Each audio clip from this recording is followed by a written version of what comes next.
Hello guys. For our vlog for today, pupunta po tayo sa Albany Show. Ano po ba yung Albany Show? Ang Albany Show, mga kaibigan, ito'y parang fiesta. Pero Albany Show, it's more of parang more on parang perya sa atin.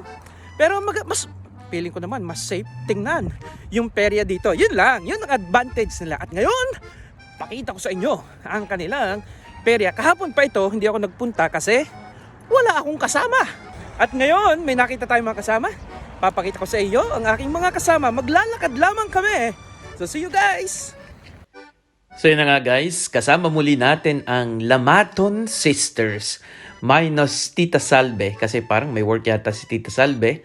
Ayan po, naglalakad lamang kami. Actually sila ang nagyaya sa akin. Yan, by the way, yan po ang Sugbo Grill, ang nag-iisang Filipino restaurant dito sa Western Australia na matatagpuan dito sa Dog Rock. Ang tawag po dyan Dog Rock. Yan po ay natural natural na rock na talagang kusang nagkurting parang aso. At ito na nga po, matapos ang halos 20 minutes ba o 15 minutes lang paglalakad, nakarating na po kami dito sa Albany Show with the Lamaton Sisters. Yan, kaway-kaway nga mga tita, mga nanay dyan. At ito nga po, yan, nakikita nyo po ba? Yan, tinuturo ko. Sabi ko nga sa inyo, para siyang perya. Ganyan-ganyan lamang po yan. Pero mamamangha kayo sapagkat hindi lamang po ito pera. Pero nang dumating po kami, second day na po ito. Kita nyo gaho, napakalamig, napakalakas ng hangin. At pila-pila po kami. Ayan, salamat na lamang. At nilibre po ako, syempre, nilibre ako ng ating mga lola. $10 lamang po ang entrance dito ng isa, biro nyo yun. $10 Hindi pa kasama doon ang bayad kapag sumakay ka. At ang Albany Show nga po pala, hindi lamang po yung mga perya. May ganyan din na mga parang exhibition ng mga old cars. At yung mga unang nakita nyo din, ay yun po yung mga gamit ng agriculture. Kasi alam nyo po ba, sa mga nagtatanong, alam nyo po, dito sa Australia, akala nyo ga po, ako ay nasa city. Ang Australia, kaway kayo muna sa mga Habal Kids. Ayan, si Ate Jasmine, wala ang kanyang mister na si Sir Habal sapagkat nagpa-practice. Ito na nga, balik tayo sa sinasabi ko sa inyo. Kala nyo, kami ay city, kami bukid na bukid, napakalayong bukid. Pero alam nyo, napakagandang bukid. Yung nakikita kong iyon ay kulungan ng mga baka. Ayan na nga. Merong, hindi ko alam kung ari contest o exhibition din lamang, o nagbebenta lamang ng parang palakol. Kita nyo. Kasi ito nga po ay bukid at talaga pong malalaki dito ang mga kahoy. At yan, hindi ko alam kung ari contest o talagang po-promote lang. Yan na nga po, yung mga agricultural machinery. Ayan, lalo po dito ay malawak na malawak ang tanim na mga barley, mga canola, at mga kung ano-ano pa yan po yan. Para itong Kabakahan Festival ng Padre Garcia, Batangas. Pero alam niyo po, mga bata ang may hawak dito, Kasi nga, hindi ko alam kung anong sinusukot dito. Siguro yung mga perfection, yung form, kita nyo, katataba, ay papaano naman hindi sasarap ang mga baka dito. Kita nyo, katataba, kagaganda, alagang-alaga. Ayan, kita nyo mga bata, kita nyo gari, ay dambuhalang dambuhala, kita ninyo ay talagang laman na laman iyan. Ay papaano hindi sasarap ang steak dito? Ayun naman ang tunay. Napakasarap po ng steak dito. Ay sa atin, masarap din naman, kaya ay kamahal. Kita nyo kita nyo, ay burok na burok ang mga baka at pagkakasarap ng higa din Kasi alam nyo po, I think para itong contest, kita nyo, may mga ribbon din. Parang habang sila'y nagpo-promote ng kanilang mga breed. Kasi syempre, yung mga breeder, pagandahan din sila dyan. At kung alin ang pinakamagaganda. Kung sa atin, may mga pagandahan din naman ng mga alaga. Dito, ganun din. Yan, kita nyo, iba-iba pang kulay. At syempre, kapag nanalo ka sa isang ganitong contest, ay di syempre, dagdag iyong ng promotion ng iyong farm. At dito naman po tayo. Alam niyo po ba kung ano ito? Ito ay mga balahibo ng tupa. At alam niyo po, hindi ko lang inabot, meron din silang contest ng shearing o ibig sabihin, ang pagtatanggal ng balahibo ng mga tupa. At alam nyo ga, mga tupang balahibo na yan ay ginagawang damit. O kaya kung may klase kayong garning damit, o yan, kung may yan, o ganito, yan no, ay yari sa balat ng tupa o balahibo ng tupa. Kita nyo kayo, iba yung mga klase. Ay, yan, no? Ay kitang-kita pa yung mga dumi. Pero syempre naman, no, pinaprocess pa yan. At yan na nga, kung sa atin ay mga dayami, yan po, ano? Ganyan. At yan, ho, kaya nakaganon, ay sapagkat syempre, pagka winter, hello muna kayo sa aking nawawalang tupa. Ay, talagang ayaw pa magpahawak. Kita nyo ga, may mga ribbon-ribbon pa. Ibig sabihin, siguro nanalo yan. Kita nyo ga, pagkatatabaga ng mga tupang ari, yan, ari buti pa ari mabait, talaga namang, kita nyo ga, ayan, tinan nyo, may mga awards, talagang suplado. ay, din ako natuwa, sabi ko, hindi naman siya black sheep, hindi rin siya white sheep, kita nyo ga, ulo lamang ang black.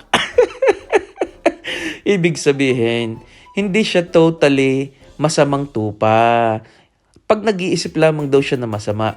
Pero kita niya gayon, yung mga tupa na parang, yan o, yung nasa likod, yung parang natanggalan na ng balahibo, yun yung mga balahibo nila na nandun sa kabila. O dito naman tayo sa alpaca. Ang alpaca, hindi siya tupa, pero kita nyo go, yan o. Pero para din naman siyang tupa. Kita nyo cute, kita nyo, mga batang alpaca. Ang tawag po dyan ay alpaca, kita nyo, iba-iba pa rin yung kanilang mga texture ng balahibo. Talaga nga naman, Yan, nakakatuwa din naman, cute, kita nyo talaga nagpapa-beautiful eyes pa, Kaya naman din, kita nyo, medyo suplado, ayaw tumingin. Ang tawag po dyan, inuulit ko, ay alpaca. A-L-P-A-C-A. Dito po sa Denmark, mayroong alpaca farm. Yan, kita nyo, yan ang kanilang mga pagkain. Yan ang kanilang mga diet. Ay, kita nyo. Walang ganyan sa atin sa Pilipinas. Kita ninyo ga. Yan. Iba-iba po sila ng texture din ng kanilang mga balahibo. Iba-iba din ang kanilang mga cute. Kita nyo ga. Hindi naman, para din siyang hindi para siyang tupa na hindi tupa, para siyang kabayo kasi mataas din naman siya pero hindi din naman kabayo. Basta ang tawag sa kanya, talaga naman. Kita nyo, ilan ang ribbon na rin. Alpaca. Yan, talaga naman cute. Kala mo yan, parang shih tsung pinalaki ang kita nyo, kakaibang balahibo. Naka-reggae pa. Tama ba? Reggae ba ang tawag doon? Talagang parang natirintas pa ang balahibo. Talagang pakute ng pakute. Yan. Kita ninyo dito lamang po yan matatagpuan sa Albany Show ng Western Australia. At yan, so sa mga mahilig magsabong diyan, ito, iba-ibang uri ng bantam. Tama ga ako? Ayan, kita nyo ga, iba-ibang uri ng manok. At naka-display din dyan ang mga itlog niyan Yan, Yan. Inuulit ko po, ang Western Australia mostly po ito ay agricultural. At alam nyo ga, kung sa atin sa Pilipinas, ay pagka ikaw ay farmer, ay mahirap ka. Usually, hindi man natin nilalat. Pero dito pag ikaw ay farmer, ay ikaw ang mayaman, ikaw ang makwarta. Sapagkat, pag sinabi yung farm dito, ay hindi yung farm sa atin na lamang 1 hektarya o 2. Dito isang barangay, minsan higit pa. Yan, may kambing din ho sila dito. Kala nyo ba sa atin lamang? Yan na. At nakita ko na nga po, si Transformer. Kaya naman pala, may lumipad pang ibon. Kita nyo gan Transformer. At sinasabi ko nga ho sa inyo, para itong piyesta sa atin, kung sa atin may mga sidira, yung mga nagtitinda-tinda, meron din naman dito, mga ilan-ilan din laang. At yan, may mga parang perya nga po, na may mga game. Yan dito. Yan ang laughing, ano bang tawag nga dyan? Nakalimutan ko na comment nyo nga, ano bang tawag dyan? Basta yun na yun. Ito naman, para kang mangingisda, pero ang iisdain mo ay hindi isda, kundi mga duck. Ayan. Ito po, may angry bird pa, ito nyo. Pero alam nyo, kahit ako'y pagayang-ganyan, ikamahal naman ay dollar. Kita nyo, ayan, makikita nyo ga, alam nyo ga, ang isang sakay din sa mga yung mga sakayan, Kung sa atin sa Enchanted Kingdom, ang entrance mo ay ride all you can na. Dito, iba pang bayad sa entrance na $10 at kada isang sakay dyan, depende pa. Merong $15, $20, merong $25 pa. Ay sabi ko, ay kailan mamumulubi. Pero alam niyo po, dahil once a year lamang ito dito, talagang ang mga estudyante dito, pinag-iipunan nila talaga ito. At wala ho talagang pasok dito. Walang klase. At talagang makikita ninyo ang mga bata dito. At ito nga po, sabi ko nga sa inyo, second day na, kahapon, hindi ako nagpunta, ay mas maraming bata dito kasi Saturday po na ito kaya medyo kakaunti na. Pero nung Friday, at meron pa din po silang fireworks ng gabi. Kita nyo go, yan, meron din namang ganyan sa Enchanted Kingdom, kaya nga lang kita ninyo, parang, medyo safe talagang, oops, ay sabi ko naman, nung pinapanood ko ay hello, siguradong pagbaba din surang yo no ano bang tawag doon, jumping jack, kita nyo kaganda yun, may bata sa kabila. And that's the Albany Show. Thank you very much for watching. Yeah, bye. At yun na nga po, ako'y papauwi na. Nakita ko na ang napakamahiyain na si Baby Maddie. Hi, Maddie! Yan na po, talagang napaka-cute. So hanggang sa ulitin, see you guys!